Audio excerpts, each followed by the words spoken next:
the same place. I saw you drive your ATV earlier. I wasn't driving, somebody else was driving. That was a good thing. Good afternoon, everybody, and thank you for being here.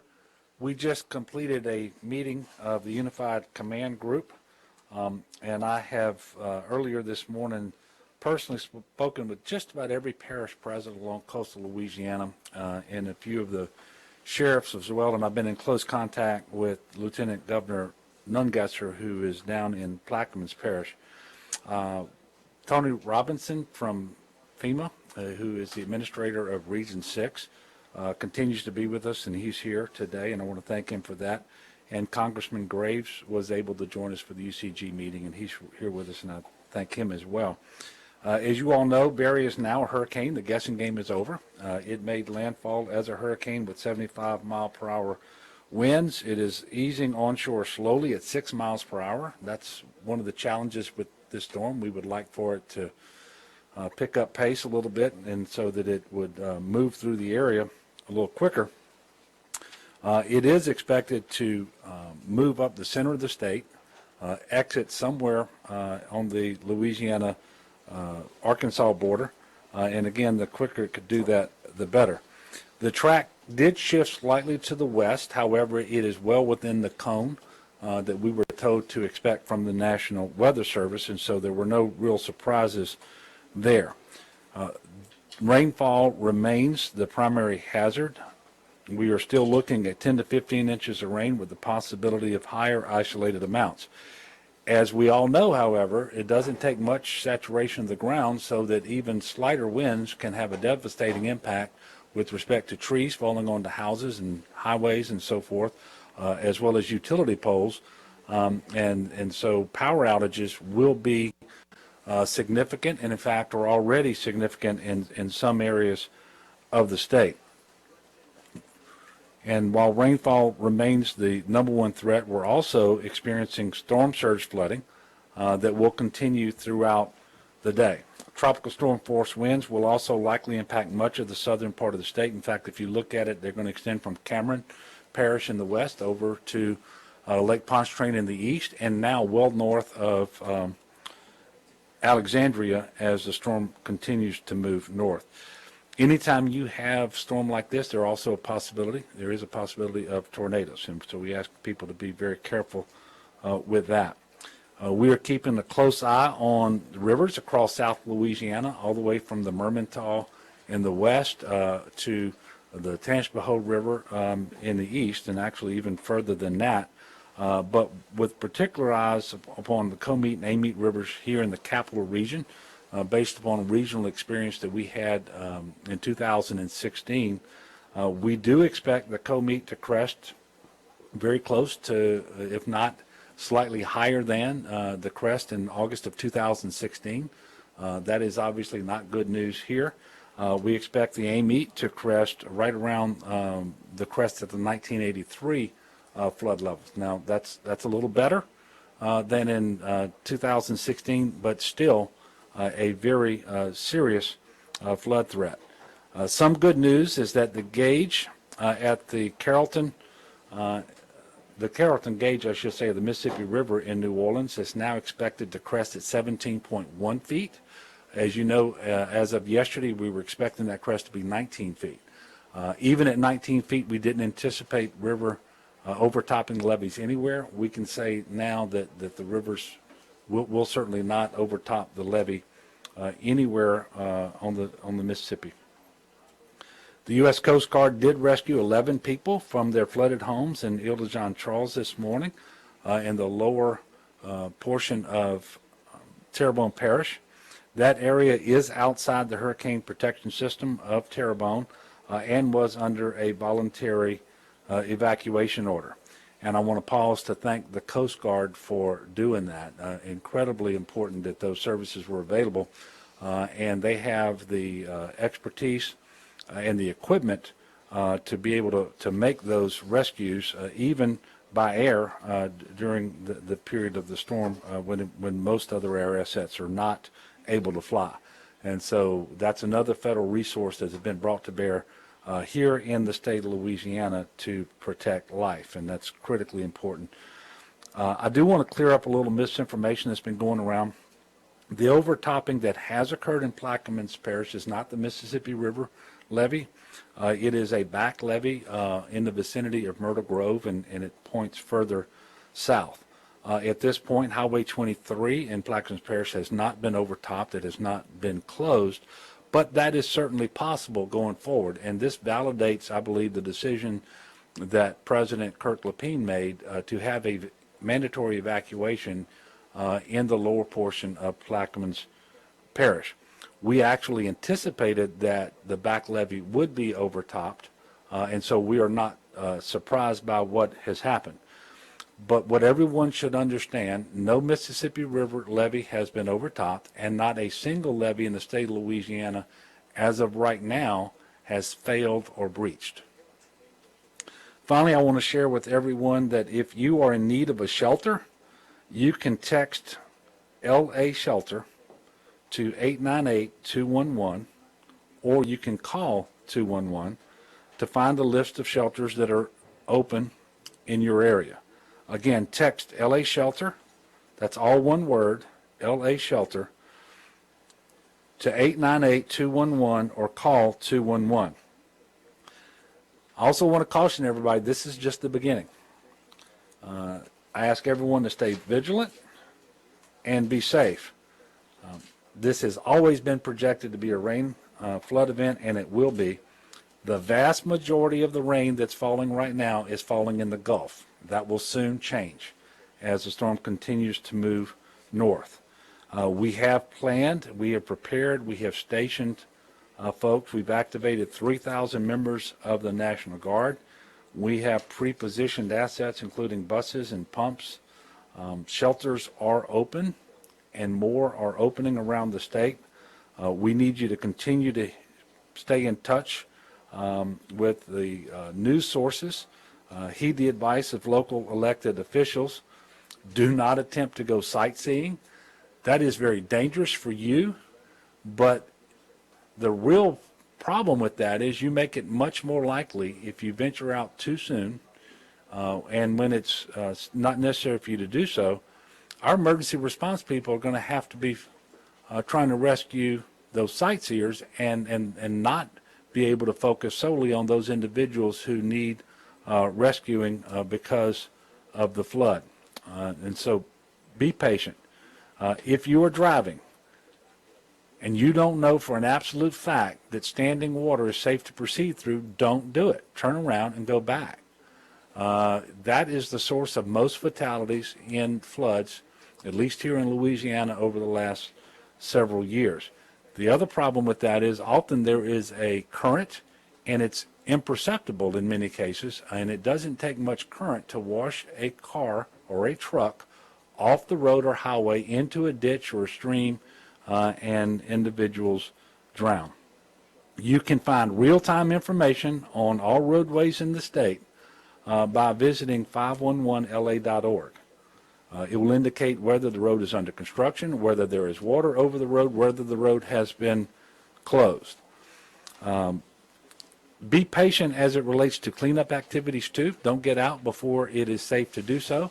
And when you get out to clean up, understand that any wire on the ground should be presumed to be energized. Do not handle or expose yourself to the danger of any electricity lines. So it's going to be a long several days for our state. I know the people of Louisiana are strong and resilient, and I can assure you we are going to get through this, but there are going to be some significant challenges. The next UCG meeting is scheduled for 4 p.m. tomorrow. However, we may, and I suspect we likely will, have another press availability before that UCG meeting is over. I expect there may be another one tonight with information that we continue to learn, both as it relates to the storm and to the damage that we're seeing across the state of Louisiana.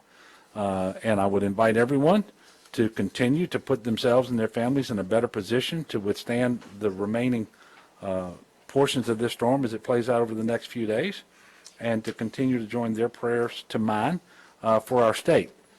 Now, at this time, I'm going to be followed with more specific information from the following individuals and in this order. CPRA Chairman Chip Klein will be followed by Secretary Sean Wilson of DOTD. Secretary Marquita Walters of DCFS will next brief on the status of shelters. She'll be followed by Secretary Gee of the Department of Health. General Curtis of the National Guard will speak after Secretary Gee, and then Congressman Garrett Graves will speak after General Curtis. The other individuals who are here do not anticipate speaking. However, we will all be available to answer questions that you may have once the comments are delivered and Congressman Graves concludes his remarks. So at this point, if you'll come on up, Chip. Yes, sir. Thank you, Governor. At this time, all hurricane protection systems and hurricane risk reduction systems around South Louisiana are currently operating as they need to be. All floodgates around the greater New Orleans area with the Hurricane Storm Damage and Risk Reduction System, the floodgates have now been closed, as well as the floodgates around the La Rosa Golden Meadows system, as well as the Morganza to the Gulf Hurricane Protection System. I want to echo what the Governor said earlier. There has not been a single levee in coastal Louisiana or across South Louisiana that has failed or has been breached.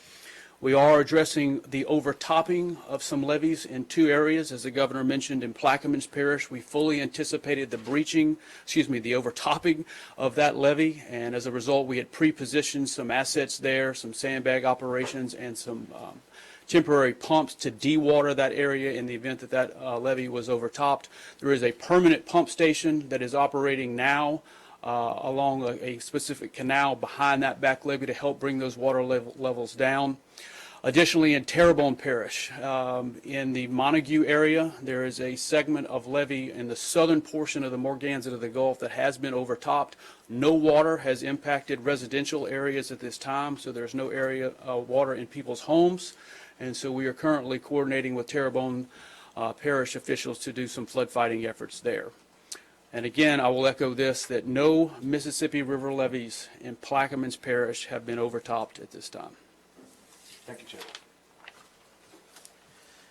Chip. Thank you, Governor. For the public to know, we have begun to see road closures. Right now, we're at about 16 road closures along the southern part of the state that's been primarily impacted by this weather event. The department has taken precautionary measures and have closed about 24 movable bridges. We do that for a number of reasons. One has to do with wind and, of course, the amount of water that we have, and it allows us to protect the structure and then repopulate the community by moving it back into its functional position after the event. Both of these situations are very dynamic in terms of what happens through the storm. The longer this event takes place, the more dynamic it becomes in terms of road closures and bridge closures. And I would call your attention to 511la.org because that's the most up-to-date real-time data that you can get regarding those closures. And I say that because as we see this system move north through the state of Louisiana, we anticipate providing some detours and some closures to protect our resources and to better make to make our services more efficient for you all, to make sure we're in the right spots along the way. Federal Motor Carrier Safety, for those who are not in Louisiana, issued yesterday a regional declaration for folks who are going to be providing support services post-storm. And so if you're in the southeastern portion, we've been talking to the trucking community to make sure that they're aware if they're doing emergency response type work, there's some exceptions that have been declared by Federal Motor Carrier Safety. And finally, regarding the assets that we have, we're at 177 coaches here in the state of Louisiana, as well as 31 paratransit services, and we're adding an additional 27 within the next couple of hours, and we have 171 school buses. We will move those around as the event progresses, and so we have a vehicle staging area in Acadiana. I was there last night visiting. It's moving very well, very efficient, and the drivers are ready to evacuate and or assist in search and rescue by moving people out of harm's way. We have an additional facility at Lamar-Dixon, and we're moving additional assets into the Baton Rouge region. And, of course, we still are maintaining our position down at the Baby Cakes Field in New Orleans. So rest assured that we have the equipment to move you in and out. And then finally, as we get past this event, we are prepared for debris. We have folks already on the ground removing trees and limbs in places where it's still safe because of wind and it's disrupting traffic. So finally, remember, we will expect some additional detours, whether it be water, flooding, road closures, sinkholes, whatever you might think. We're going to be preparing that, and the best place to get it is going to be 511la.org. Thank you.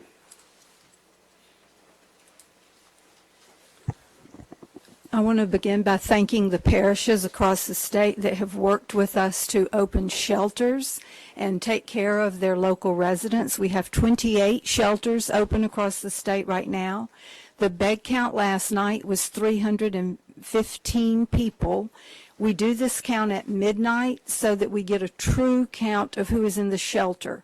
Shelter populations fluctuate during the days, and so you may hear different numbers of, oh, there were 400 people here or whatever. We brief you on the number that slept in a cot in a shelter anywhere in the state, and that number was 315 last night. We are staging right now in Baton Rouge and Lafayette to take any overflow of that and, of course, to be prepared for search and rescue efforts that we know are coming. If you are looking for a shelter, we have this neat new nifty flyer that you have, and for those of you with print media, as the governor said, you text LA Shelter, one word, to the number 898-211. 898-211. And that will give you a listing of all the shelters that are open and give you information about those. You can also call 211 if you want more information.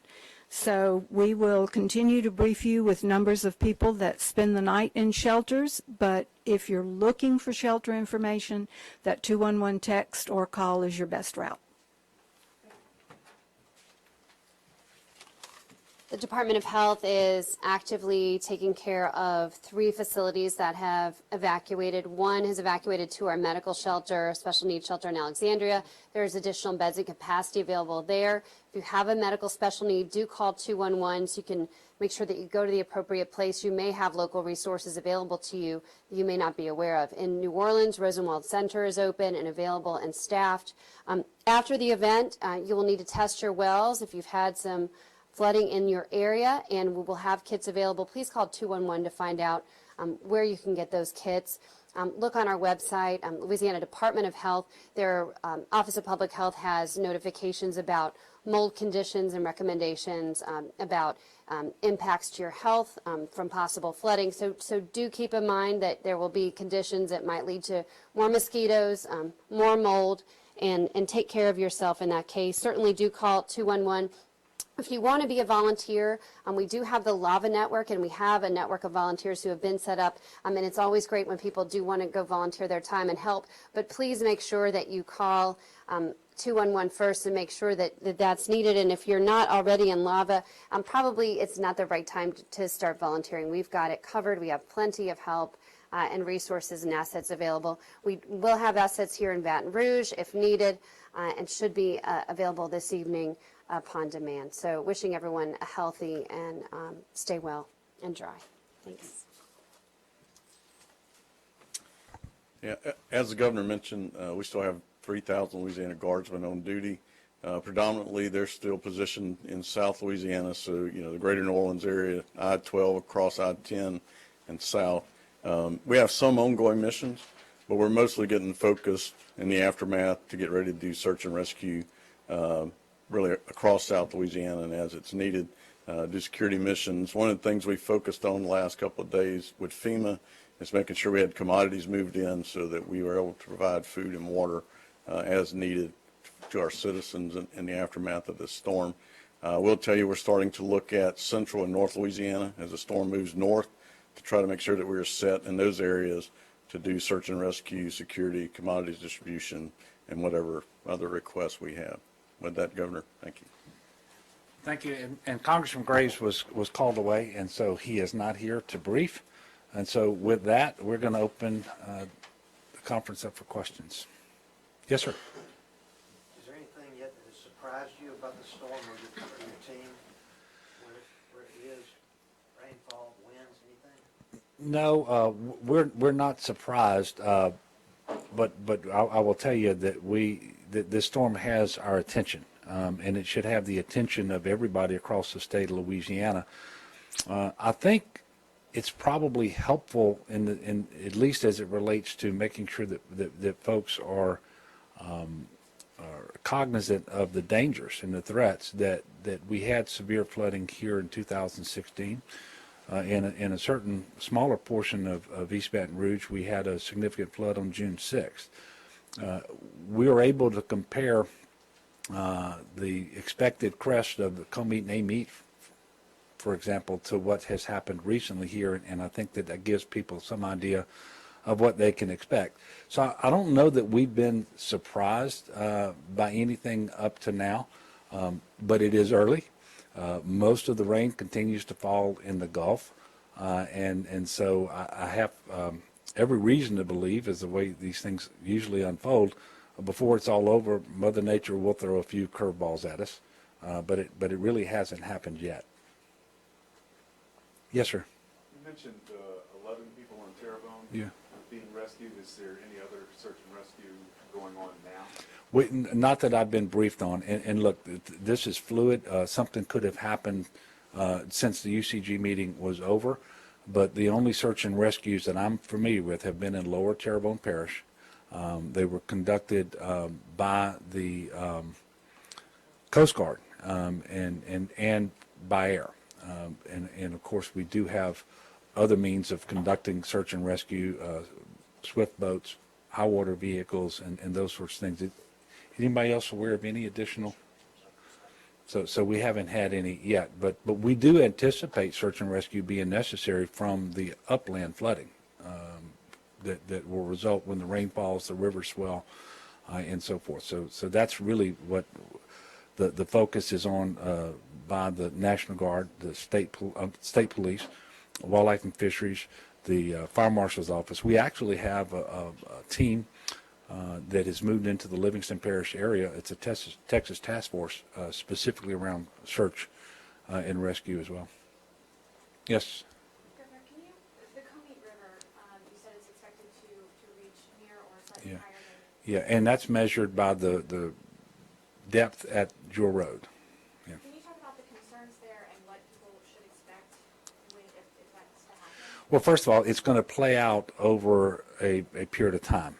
And so nobody should look out their door and say, well, the water isn't rising now, so I think they're overestimating it. This is going to happen not just as rain falls in the immediate vicinity over the next number of hours, but as rain falls north as well, because all of that rain is going to flow south.